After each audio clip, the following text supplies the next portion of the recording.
This is a Dacia Bigster. I know it's a bit of a cartoony name that will probably make you mumble when you tell people what kind of car you drive.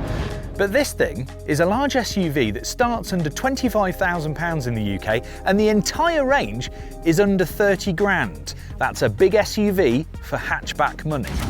So is the Bigster value for money, or is it just cheap? Well, I've got 24 hours with it here in the south of France, so I'm going to test it in as many places as I can.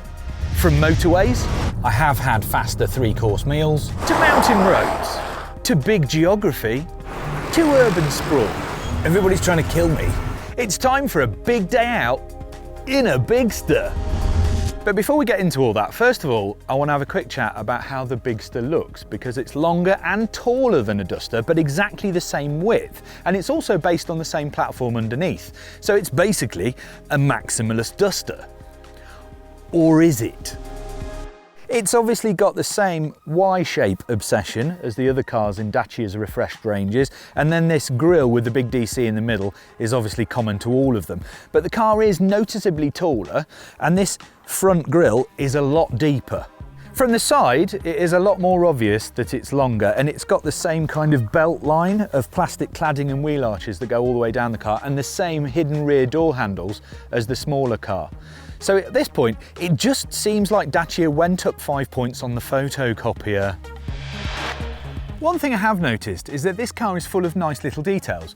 See these roof bars? Well, they're actually modular, albeit an option. You can have them lengthways like this, like normal roof bars, and then switch them so that they're crossways for mounting a roof box. Clever. And that ring of plastics that I was talking about that goes all around the front bumper, down the sides and round the back, it's made from a slightly speckly coloured plastic called Starkle, which Dacia invented. Now it's partially recycled, which is good for the environment, but also it's the same colour all the way through. So you'll still get the scratch, it just won't show up as much. You can have front or four-wheel drive, although I do think this car looks like it rides slightly high at the rear. But maybe that's just me.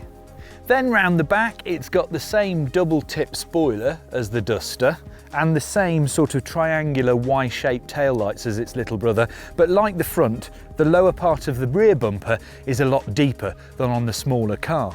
The thing is, it's Dacia styling through and through without particularly moving the game on, though I do think it looks more expensive than it actually is, and I certainly wouldn't be embarrassed knocking about in one.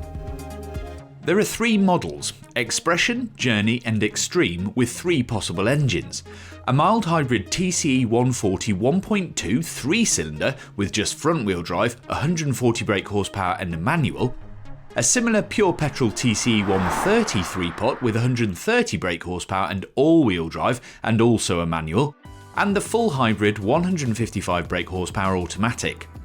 The most expensive is $29,995 for the Extreme full hybrid, the cheapest $24,995, the Expression with 2-wheel drive. One like this Journey hybrid is $29,245, so it's an attractive starting price no matter how much extra kit gets thrown at it. But the big Bigster news is obviously here in the boot, because this is where you'll see the biggest change from the Duster. This is 667 litres of boot space, which makes it some 15 litres more than a Volkswagen Touran and about 80 litres more than a Kia Sportage. Don't forget, cars of this size usually start at the 30 grand mark and work up from there. And it is practical. You can fold the rear seats from here, and you can fold that centre section independently to make it an armrest or some cup holders, and then you start seeing these little square little hook things. Now that's Dacia's U-clip system, which allows you to attach things like phone holders or cup holders or even coat hangers. There's different little bits you can put on it, and they just clip on like that. And they're all over the car. It is very useful, and I have used it quite a lot. And one strange thing, I found out that in the Dacia community, people 3D print their own U-clip accessories. Let your imagination go wild with that one.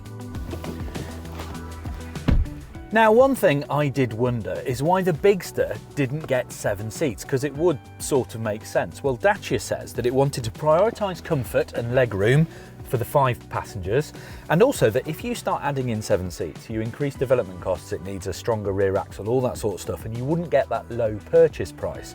And anyway, Dacia's Jogger does the 7-seat thing if that's what you need.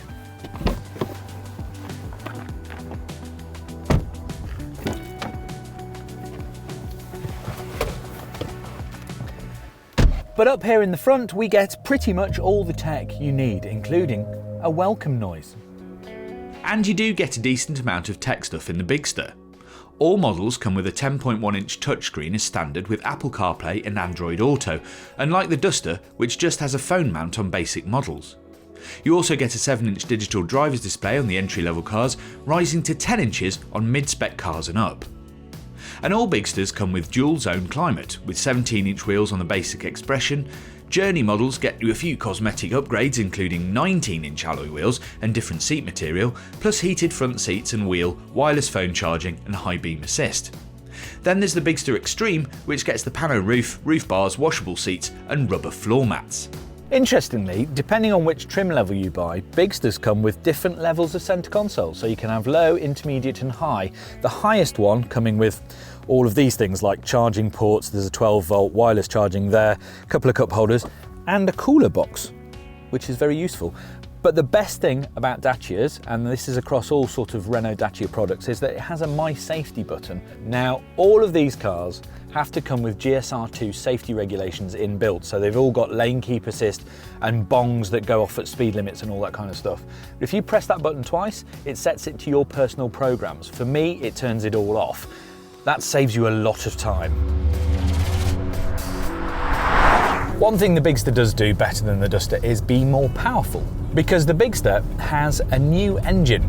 It's a 155 horsepower full hybrid, and it is a bit of an oddity because it's a 107 brake horsepower, 1.8 litre 4-cylinder petrol engine that's then supplemented by 2 more electric motors. There's a 50 horsepower one that can drive the front wheels directly, and another smaller one that lives in the gearbox and acts as a starter generator. Now, between all of that, it ends up with about 155 brake horsepower.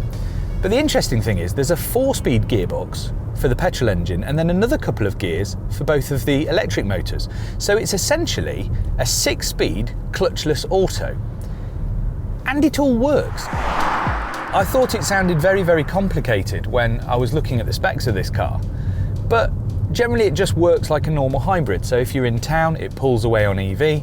When you're messing around on motorways or on bigger A roads, the motor will kick in and it'll just thrum away happily. It should do, if driven very lightly, over 60 miles to the gallon, which is impressive for this kind of car. Now, all of that drives the front wheels only, and if you want all-wheel drive, you do have to go for the pure petrol 130 brake horsepower option, and that only comes with a manual. And on bigger roads, it actually works quite nicely. It doesn't feel like it's straining, which I thought it might, and it's actually knocking into electric-only mode much more than I thought it would. It's immediately knocked back into pure electric running because we're going downhill, and then if I put my foot down slightly, listen, can you hear the engine come on? It's very subtle, but it's there. The engine just pops on and thrums away. I mean, 112 mile an hour top speed and 0 to 62 miles an hour in 9.7 seconds is never going to set the world alight. But it's weird. It's like the Duster in that you never really notice the performance one way or the other. It's not too slow and it's not too fast. And for this kind of car, I think it's pretty much nailed it. And you know what, we've come down the motorway and it's been fine. I have had faster 3-course meals, but apart from being a bit noisy with wind rush around the wing mirrors and the A-pillars, it's perfectly acceptable. But now we're on these windier roads, it is quite interesting that when you hit a hairpin going even slightly too fast, you do realise that this hasn't been conceived as a sports car, people. I mean, it's fine. It's absolutely predictable, reliable and safe, which is what you want from this kind of car. but it does flop around a little bit, and you're not having a huge amount of fun. I mean, the Duster is also underpowered, but it's a little bit more wieldy, so you can just chuck it in and mess it about. This Bigster needs a bit more careful negotiation, so when you throw it in, you're sort of hitting traction controls, and there's a lot of lean. But again, it's fine. I mean, what did you expect? Weirdly, one of the things the Bigster Hybrid seems to do really well is town. Now, Dacia says that it can run up to 80% of the time on EV only in urban settings. And while I don't think it's quite that much, it does seem to knock around more than you think on electric only motivation, especially given that it's only got a 1.4 kilowatt hour battery to support the motors. It always pulls away in EV mode, and it makes for a car that's strangely happier in town and urban settings than it is on the motorway. And every time you come to a stop, like now, it seems to be very efficient at clawing back some of that energy to put back into that little battery.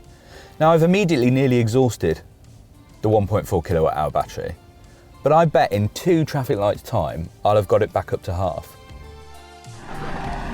But also, when you're knocking around in town, you realise that it's got quite a good turning circle.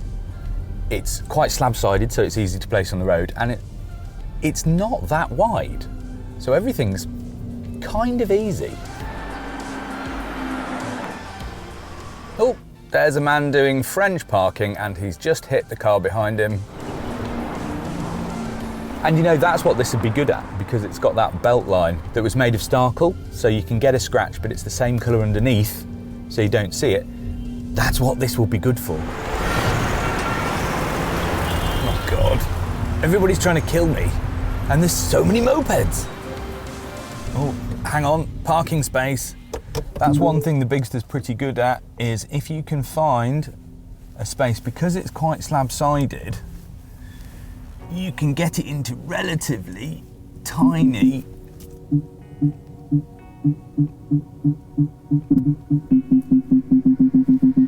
car parking spaces. That's in one. One thing I was wondering was whether the Bigster was posher than other cars in Dacia's range.